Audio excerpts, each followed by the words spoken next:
Punjab achievement सर्वे ਦਾ ਜਿਹੜਾ ਤੁਹਾਡਾ revision test ਹੋ ਰਿਹਾ ਅੱਜ 25 ਅਕਤੂਬਰ 2020 ਨੂੰ ਠੀਕ ਹੈ 10th ਵਾ ਕਲਾਸ ਦਾ ਅੱਜ ਆਪਾਂ ਉਹਦੀ ਸੋਲੂਸ਼ਨ ਕੀ ਬੇਟਾ ਜੀ ਡਿਸਕਸ ਕਰਾਂਗੇ ਤਾਂ ਆਓ ਦੇਖੀਏ ਕਿਸ ਤਰ੍ਹਾਂ ਦੇ ਪ੍ਰਸ਼ਨ ਤੁਹਾਨੂੰ ਪੁੱਛੇ ਗਏ ਔਰ ਕੀ ਆਨਸਰ ਸੀ ਠੀਕ ਹੈ ਤੁਸੀਂ ਕਿਵੇਂ ਕੀਤਾ ਚੈੱਕ ਕਰਦੇ ਆਪਾਂ 5 ਦੇ ਦੋ ਲਗਾਤਾਰ ਗੁਣਜਾਂ ਦਾ ਗੁਣਨਫਲ 300 ਹੈ ਗੁਣਜਾਂ ਦਾ ਮੁੱਲ ਪਤਾ ਕਰੋ the product of two successive multiples of 5 is 300 what are the values of these multiples ਤਾਂ ਬਹੁਤ ਹੀ ਸੌਖਾ ਪ੍ਰਸ਼ਨ ਪੁੱਤਰ ਜੀ ਆਪਣੇ ਕੋਲ ਤਾਂ ਦੇਖੋ ਉਹਨੇ ਦੋ ਗੁਣਜ ਲੈਣੇ 5 ਦੇ ਪਹਾੜੇ 'ਚ ਦੋ ਰਕਮਾਂ ਲੈਣੀਆਂ ਜਿਹੜੀਆਂ ਜਿਨ੍ਹਾਂ ਦਾ ਗੁਣਨਫਲ 300 ਹੋਵੇ ਤੁਸੀਂ ਬਾਈ ਆਪਸ਼ਨ ਚੈੱਕ ਕਰ ਲਓ ਸਿੱਧਾ ਹੀ ਦੇਖ ਲਓ 25 ਅਤੇ 30 ਵੀ 5 ਦੇ ਪਹਾੜੇ 'ਚ ਆਉਂਦੇ ਹੈਗੇ ਆ ਪਰੰਤੂ 25 ਤੀਹ 75 300 ਨਹੀਂ ਬਣਦਾ ਹੈ ਨਾ 300 ਦੇਖ ਲਓ ਕਿਹਨੂੰ ਗੁਣਾ ਕਰਕੇ ਬਣਦਾ ਹੈਗਾ ਔਰ ਲਾਸਟ ਵਾਲਾ ਡੀ ਆਪਸ਼ਨ ਦੇਖੋਗੇ ਤੁਸੀਂ ਇਹਨਾਂ ਨੂੰ ਗੁਣਾ ਕਰਕੇ ਕਿੰਨਾ ਬਣੇਗਾ 300 ਬਣੇਗਾ 15 ਗੁਣਾ 20 300 ਹੁੰਦਾ ਔਰ 5 ਦੇ ਪਹਾੜੇ 'ਚ ਲਗਾਤਾਰ ਦੋ ਗੁਣਜ ਬਣਦੇ ਪਿਆ ਤਾਂ ਆਪਸ਼ਨ ਇਹ ਰਾਈਟ ਬਣਨਾ ਸੀ ਠੀਕ ਹੈ ਆਪਣੇ ਕੋਲ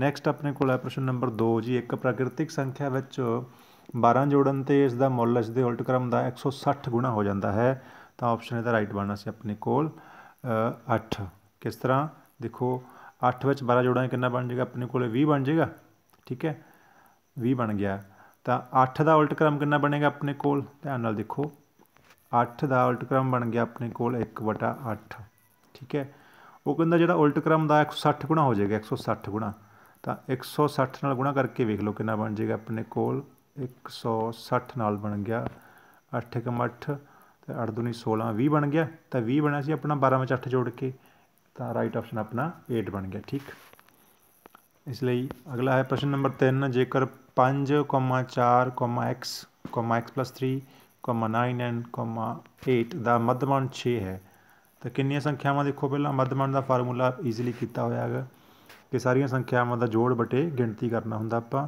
ਜੋੜ ਕਰ ਲਓ ਜੋੜ ਕਰਕੇ ਕੀ ਬਣਦਾ ਪਿਆ ਆਪਣੇ ਕੋਲ ਐਕਸ ਕਿੰਨੇ ਬਣਦੇ ਪਏ ਆ 1 ਅਤੇ 1 2x ਠੀਕ ਹੈ ਤਾਂ 2x ਲਿਖ ਲਿਆ ਆਪਾਂ ਨੇ ਐਕਸ ਤੋਂ ਬਿਨਾਂ ਕਿੰਨੇ ਹੈਗੇ ਆ 5 4 5 4 9 ਅਤੇ 3 12 3 9 21 ਅਤੇ 8 29 ਬਣ ਗਏ ਠੀਕ ਹੈ ਸੰਖਿਆਵਾਂ ਦਾ ਜੋੜ ਬਣ ਕੇ ਅਤੇ ਗਿਣਤੀ ਕਿੰਨੀ ਸੰਖਿਆਵਾਂ ਦੀ ਆਪਣੇ ਕੋਲ ਦੇਖ ਲਓ ਗਿਣ ਕੇ ਦੇਖ ਲਓ 1 2 3 4 x+3 ਨੂੰ ਇੱਕੋ ਹੀ ਕਰਨਾ ਠੀਕ ਹੈ ਇੱਕੋ ਹੀ ਸੰਖਿਆ ਹੈਗੀ ਤਾਂ 6 ਸੰਖਿਆਵਾਂ ਬਣ ਗਈਆਂ ਆਪਣੇ ਕੋਲ ਇਹ ਬਣ ਗਿਆ ਅੰਕੜਿਆਂ ਦਾ ਜੋੜ ਬਟੇ ਗਿਣਤੀ ਹੁੰਦਾ ਕੀ ਇਹ ਮੱਧਮਾਨ ਤਾਂ ਮੱਧਮਾਨ ਕਿੰਨਾ ਦਿੱਤਾ ਹੋਇਆ ਉਹਨੇ 6 ਠੀਕ ਹੈ ਤਾਂ ਜਦੋਂ ਹੱਲ ਕਰੋਗੇ 6 ਨੂੰ 6 ਨਾਲ ਤਿਰਛੀ ਗੁਣਾ ਕਰੋਗੇ ਇੱਧਰ ਤੁਸੀਂ ਕਿੰਨਾ ਬਣ ਜਾਏਗਾ 36 ਅਤੇ ਇਹ ਪਲੱਸ ਦੀ 29 ਇੱਧਰ ਅੱਗੇ ਮਾਈਨਸ ਹੋ ਜਾਣਗੇ ਕਿੰਨਾ ਰਹਿ ਗਿਆ 36 ਚੋਂ 29 ਕੱਢੇ ਆਪਣੇ ਕੋਲ ਰਹਿ ਗਏ 36 ਚੋਂ 29 ਮਾਈਨਸ ਕੀਤੇ ਰਹਿ ਗਏ ਆਪਣੇ ਕੋਲ 7 ਹੈ ਨਾ ਅਤੇ ਜਿਹੜਾ 2 ਸੀ ਐਕਸ ਨਾਲ ਇਹ 2 ਨਾਲ ਡਿਵਾਈਡ ਕਰ ਦਿਆਂਗੇ ਆਪਾਂ ਤਾਂ ਐਕਸ ਦਾ ਮੁੱਲ ਕਿੰਨਾ ਰਹਿ ਗਿਆ ਆਪਣੇ ਕੋਲ ਵੀ 7 ਦਾ ਹਾਫ ਯਾਨੀ ਕਿ 3.5 ਰਹਿ ਜਾਏਗਾ ਠੀਕ ਹੈ 3.5 ਯਾਨੀ ਡੀ ਆਪਸ਼ਨ ਰਾਈਟ ਹੋ ਗਿਆ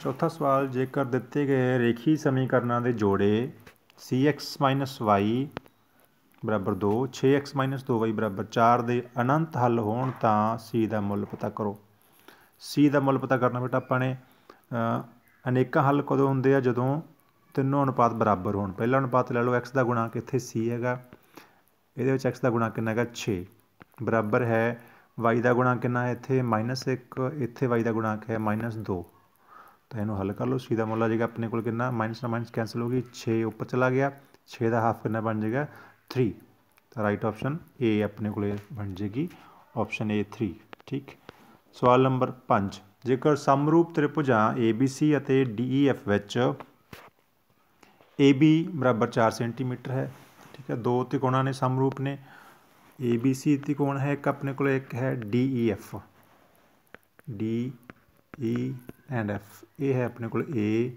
B ਐਂਡ C ਤਾਂ ਦੋਨੋਂ ਤਿਕੋਣਾਂ ਦੀਆਂ ਭੁਜਾਵਾਂ ਵਿੱਚ AB ਦਿੱਤਾ ਹੋਇਆ ਆਪਾਂ ਨੂੰ ਕਿੰਨਾ 4 ਸੈਂਟੀਮੀਟਰ ਠੀਕ ਹੈ DE ਕਿੰਨਾ ਹੈ 6 ਸੈਂਟੀਮੀਟਰ EF ਹੈ ਆਪਣੇ ਕੋਲ EF 9 ਸੈਂਟੀਮੀਟਰ ਹੈ ਅਤੇ DF ਕਿੰਨਾ ਹੈ 12 ਸੈਂਟੀਮੀਟਰ ਠੀਕ ਹੈ ਤਾਂ ਪਤਾ ਕੀ ਕਰਨਾ ਹੈਗਾ ਆਪਾਂ ਨੇ ABC ਦਾ ਪਰਿਮਾਪ ਪਤਾ ਕਰਨਾ ਹੁਣ ਪਰਿਮਾਪ ਹੁੰਦਾ ਤਿੰਨੇ ਭੁਜਾਵਾਂ ਦਾ ਜੋੜ ਐਕਚੁਅਲੀ ਦਿੱਤਾ ਕੀ ਹੈਗਾ ਦੇਖੋ ਦੋਨੋਂ ਹੈ ਤਿਕੋਣਾ ਕੀ ਹੈ ਸਮਰੂਪ ਹੈ ਸਮਰੂਪ ਦੇ ਵਿੱਚ ਕੀ ਹੁੰਦਾ ਸਮਰੂਪ ਤ੍ਰਿਭੁਜਾਂ ਦੀਆਂ ਭੁਜਾਵਾਂ ਦਾ ਅਨੁਪਾਤ ਉਹਨਾਂ ਦੇ ਪਰਿਮਾਪਾਂ ਦੇ ਅਨੁਪਾਤ ਦੇ ਬਰਾਬਰ ਹੁੰਦਾ ਹੈਗਾ ਠੀਕ ਹੈ ਤਾਂ ਇਹਦਾ ਪਰਿਮਾਪ ਕਿੰਨਾ ਆ ਗਿਆ ਆਪਣੇ ਕੋਲ ਤਿੰਨਾਂ ਭੁਜਾਵਾਂ ਦਾ ਜੋੜ ਕਰ ਲਓ 6 ਅਤੇ 9 15 ਅਤੇ 12 27 ਠੀਕ ਹੈ ਜੀ ਅਤੇ ਇਹਦਾ ਪਰਿਮਾਪ ਆਪਾਂ ਪਤਾ ਨਹੀਂ ਕਰ ਸਕਦੇ ਪਰੰਤੂ ਭੁਜਾਵਾਂ ਦਾ ਅਨੁਪਾਤ ਦੇਖ ਲਓ ਕਿੰਨਾ ਹੈਗਾ ਇਹਦੀ ਭੁਜਾ ਹੈਗੀ 4, ਇਹਦੀ ਹੈਗੀ 6, ਤਾਂ 4/6 ਬਰਾਬਰ ਹੈ, ਇਹਦਾ ਪਰਿਮਾਪ ਆਪਾਂ ਨੂੰ ਪਤਾ ਨਹੀਂ, ਆਪਾਂ ਨੇ x ਲੈ ਲਿਆ, ਇਹਦਾ ਪਰਿਮਾਪ ਸੀਗਾ ਆਪਣੇ ਕੋਲ 27। ਠੀਕ ਹੈ ਜੀ, ਭੁਜਾਵਾਂ ਦਾ ਅਨੁਪਾਤ ਬਰਾਬਰ ਹੈ ਪਰਿਮਾਪਾਂ ਦਾ ਅਨੁਪਾਤ। ਇਹਨੂੰ ਸਿੰਪਲੀ ਸੋਲਵ ਕਰ ਲਓ, ਤਿਰਛੀ ਗੁਣਾ ਕਰ ਲਓ, 4 ਗੁਣਾ 27/6 ਬਰਾਬਰ ਹੈਗਾ x। ਤਾਂ ਸਿੰਪਲੀ ਸੋਲਵ ਕਰੋਗੇ ਕਿੰਨਾ ਆ ਜਾਏਗਾ ਆਪਣੇ ਕੋਲ, 2 ਦੂਣੀ 4, 2 ਤੀਏ 6, 3 ਕਮ 3, 3 27। ਠੀਕ ਹੈ, ਤਾਂ 2 ਗੁਣਾ 9 ਬਚ ਗਿਆ, ਯਾਨੀ ਕਿ 18। ਤਾਂ 18 ਆਪਣੇ ਕੋਲ ਰਾਈਟ ਆਪਸ਼ਨ ਬਣ ਗਿਆ, option A. Option A the right answer ਹੋ ਗਿਆ।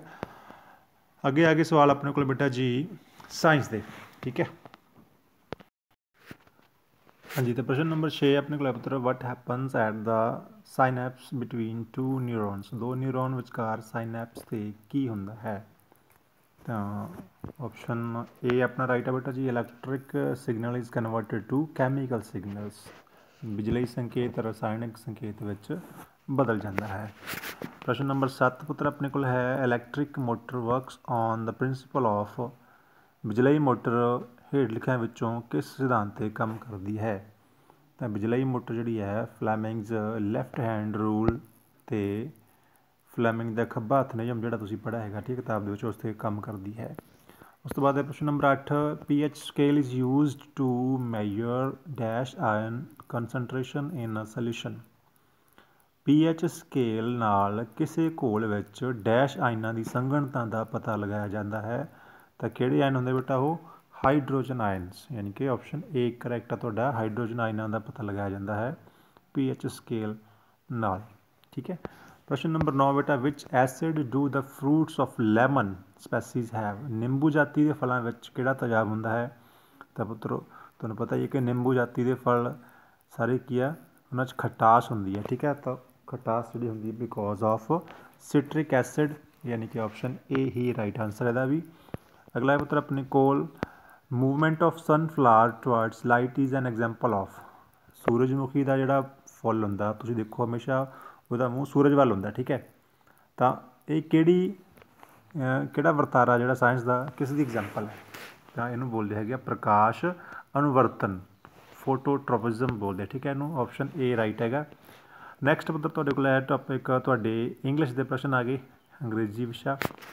ਪ੍ਰਸ਼ਨ ਨੰਬਰ 11 ਸੀਗਾ, we can not dash fans in summer, ਗਰਮੀਆਂ ਵਿੱਚ ਅਸੀਂ ਪੱਖਿਆਂ ਤੋਂ ਬਿਨਾਂ ਨਹੀਂ ਰਹਿ ਸਕਦੇ, ਪੱਖਿਆਂ ਤੋਂ ਬਿਨਾਂ ਨਹੀਂ ਰਹਿ ਸਕਦੇ, ਡੂ ਵਿਦਆਊਟ।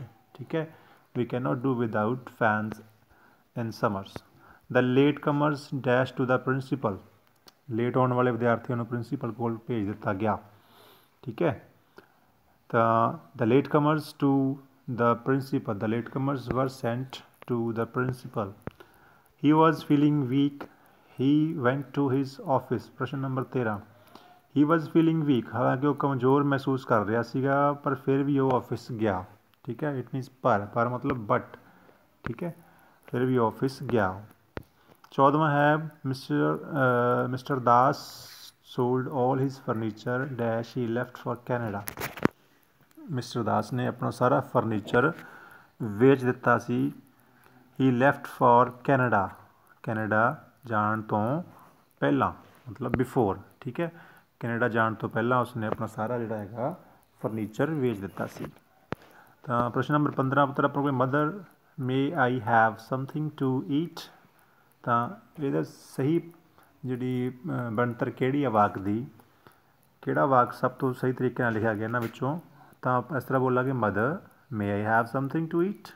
ਠੀਕ ਹੈ, ਮਾਤਾ ਨੂੰ ਪੁੱਛ ਰਹੇ ਹਾਂ ਮਾਤਾ ਜੀ ਮੇਰੇ ਲਈ ਖਾਣ ਲਈ ਕੁਛ ਹੈ। ਤਾਂ ਡੀ ਆਪਸ਼ਨ ਕਰੈਕਟ ਬਣ ਗਿਆ ਬੇਟਾ ਦਾ। ਪ੍ਰਸ਼ਨ ਨੰਬਰ 16 ਸੀਗਾ, ਹਮ राज्य के लिए मरते हैं, हम राज्य के लिए मरते हैं कविता। ठीक है, थोड़ी हिंदी की किताब ਦੇ ਵਿੱਚ उर्मिला किसकी प्रशंसा करती है ये बोल के। ठीक है, इस कविता में उर्मिला किसानों की प्रशंसा करती है, आपने पढ़ा होगा। ठीक है, सो प्रश्न नंबर 17 सी पुत्र अपने को ठेले पर हिमालय पाठ के आधार पर बताइए कि लेखक और उनके मित्र कहाँ ठहरे थे। तो तुसी बेटा जी पाठ पढ़िया चंगी तरह। ठीक है, तो ये ठहरे सीगे डाक बंगले में। ठीक है, सो प्रश्न नंबर 18 अपने को माँ का कमरा, कहानी के आधार पर बताएं कि बसंती की पड़ोसन कौन थी। बसंती की पड़ोसन का नाम क्या था, रेखा, रेशमा, उर्मिला या बसंती। तो उसका नाम था रेशमा। ख उत्तर आपका बिल्कुल सही है। इतिहास का सही विशेषण कौन सा है? इतिहास का विशेषण शब्द है इतिहासीय, ऐतिहासिक, ऐतिहासिक या इतिहासों। तो ऐतिहासिक ख इसका भी उत्तर सही है। 20वां प्रश्न आपके पास है, आदमी की सही भाववाचक संज्ञा क्या है?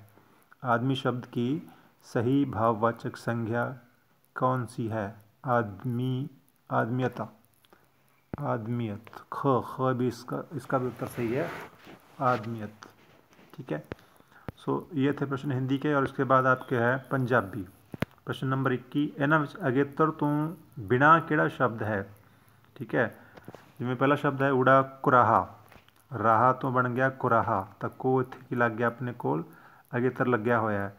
कुमत, कुमत विच भी कू अगेतर लगा होया। को लगदा दे विच भी कू लगा होया। तो कुशल शब्द जिहड़ा हैगा एक इकट्ठा शब्द है, इस तो इलावा जिहड़ा शल शब्द का कोई अर्थ नहीं बनता। तो कुशल दे विच अगेतर तो बिना शब्द बनया। ठीक है, कुशल। चिट्ठी में संबंध प्रगटाओ शब्द किहड़ा है? तो संबंध प्रगटाओ शब्द तुहाडे कोल लगा है ईडी, आंसर सही है। तेरा वड्डा वीर, ऊड़ा ते आड़ा दोनों संबोधनी शब्द ने। ठीक है, चिट्ठी लिखते वक्त संबोधनी लिखे जाते वाकंश ये। तो तेरा वड्डा वीर की है एक संबंध प्रगटाओ शब्द है। ठीक है। 23वां प्रश्न है तस्बी। तस्बी शब्द किहड़ी भाषा का शब्द है?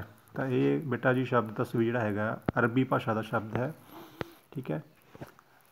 प्रश्न नंबर 24, आदम ते हवा कौन सन? बई आदम ते हवा संसार के पहले आदमी ते तीवीं सन।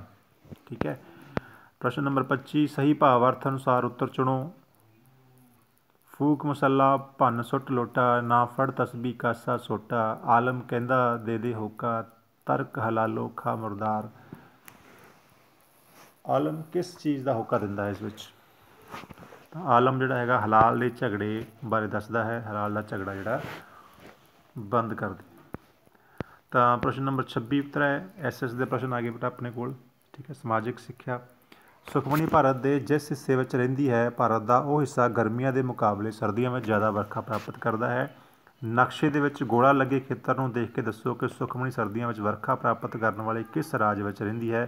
तो तुसीं देखोगे ਤੁਹਾਡੇ ਕੋਲ मैप भी शो किया, नाल उन्हें मैप दे विच ये वाला पोर्शन दिखाया। देखो तो ये वाले पोर्शन दे विच किहड़ा राज बनता है, तुसीं नक्शा देख के अपने आप का राइट आंसर करना है।